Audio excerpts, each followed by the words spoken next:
1970 के दशक की शुरुआत में उत्तराखंड के सर्वोदय कार्यकर्ता शराबबंदी के लिए आंदोलन चला रहे थे और उन्होंने सामाजिक समानता को लेकर अनुसूचित जाति वर्ग के लोगों को चारधाम के मंदिरों में प्रवेश करवाया था। बापू के पद चिन्हों पर चलने वाले इन कार्यकर्ताओं के सामने ही इसी दौरान वनों के व्यावसायिक दोहन के लिए ठेके दिए जाने लगे, तो 1973 में इसके विरोध में चिपको आंदोलन दुनिया के सामने एक सीख के रूप में उभर कर आया। अप्रैल से दिसंबर 1973 के बीच सर्वोदय कार्यकर्ताओं ने अपना जीवन दांव पर लगाकर जंगल काटने वाले ठेकेदारों का खुलकर विरोध किया। उस समय ऋषिकेश के एक ठेकेदार जगमोहन भल्ला को 680 हेक्टेयर से अधिक जंगल की नीलामी लगभग 5 लाख रुपए में कर दी गई थी और इलाहाबाद में स्थित स्पोर्ट्स गुड्स कंपनी साइमंड्स को कटान का ठेका दिया गया था। चमोली से लगभग 60 किलोमीटर दूर फाटा रामपुर के जंगलों में साइमंड कंपनी अंगू के पेड़ों को काटने गई थी। अंगू का पेड़ बहुत मजबूत होता है। खेल सामग्री के अलावा अन्य मजबूत फर्नीचर बनाए जा सकते हैं। उत्तराखंड में इसका इस्तेमाल कृषि औजार के रूप में होता है। सरकार ने वन विभाग के जरिए उत्तराखंड और बाहर के ठेकेदारों को बड़े पैमाने पर राजस्व के लिए वनों की नीलामी प्रारंभ कर दी थी।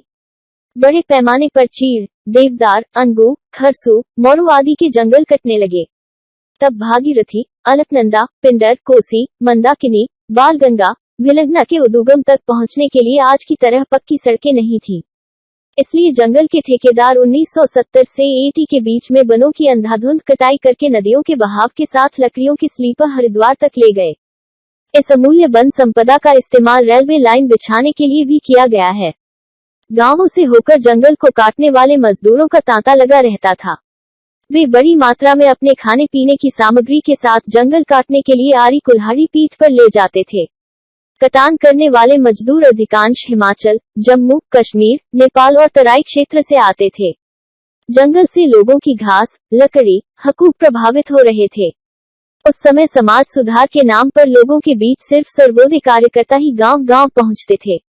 इसी दौर में लोगों ने जब गांव से शराबबंदी का काम भी किया, तो फिर वही कार्यकर्ता वनों के व्यावसायिक दोहन के खिलाफ गांव के बीच में चौपाल करने लगे। गांव की यही ताकत चिपको के लिए संजीवनी का काम कर गई।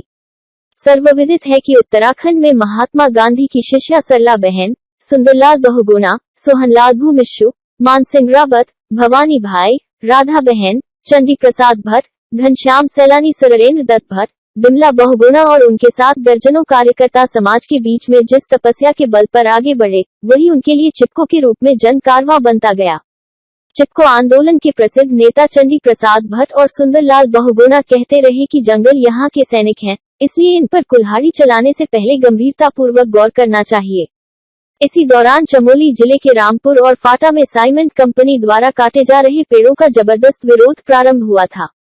यही कंपनी जोशीमठ के आगे रैनी गांव के जंगल में भी पहुंच गई थी, जहां पर गांव की महिला अध्यक्ष गौरा देवी ने 26 मार्च 1974 को लगभग 3 दर्जन महिलाओं के साथ मिलकर वन काटने वाले ठेकेदार को अपने जंगल से बाहर खदेड़ दिया था। गौरा देवी को प्रेरणा चंडी प्रसाद भट्ट और उनकी टीम से ही मिली थी।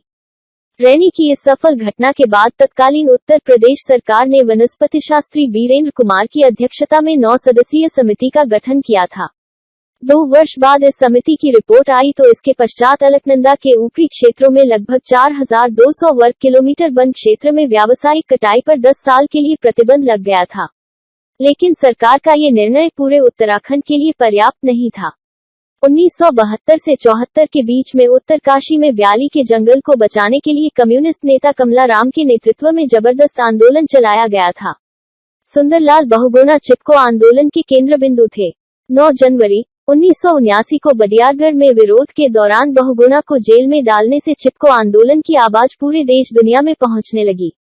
दूसरी ओर चमोली जिले में चंडी प्रसाद भट्ट के नेतृत्व में लगातार एक के बाद एक वन क्षेत्र से ठेकेदारों को वापस जाना पड़ रहा था। लगभग 1 दशक तक चले आंदोलन के बाद सन 1981 में बहुगुणा ने 1000 मीटर से ऊपर वनों की कटाई पर पूर्ण प्रतिबंध के लिए अनिश्चितकालीन अनशन किया था। तत्कालीन प्रधानमंत्री इंदिरा गांधी ने 8 सदस्यीय समिति बनाकर 15 वर्षों तक के लिए वनों की व्यावसायिक कटाई पर प्रतिबंध लगा दिया था, जिसे पूरे मध्य हिमालय के लिए एक राहत की तरह महसूस किया गया। चिपको आंदोलन के कारण में वन संरक्षण के प्रति एक नई चेतना पैदा हुई है। सरकार ने 1988 में वन अधिनियम बनाया। इसके साथ ही वन्यजीव और जैव विविधता को लेकर अनेकों कानून बनाए गए हैं। आशा करते हैं आपको हमारा ये वीडियो अच्छा लगा होगा। चैनल को सब्सक्राइब करें और अपने दोस्तों के साथ शेयर करें। जय हिंद, जय भारत।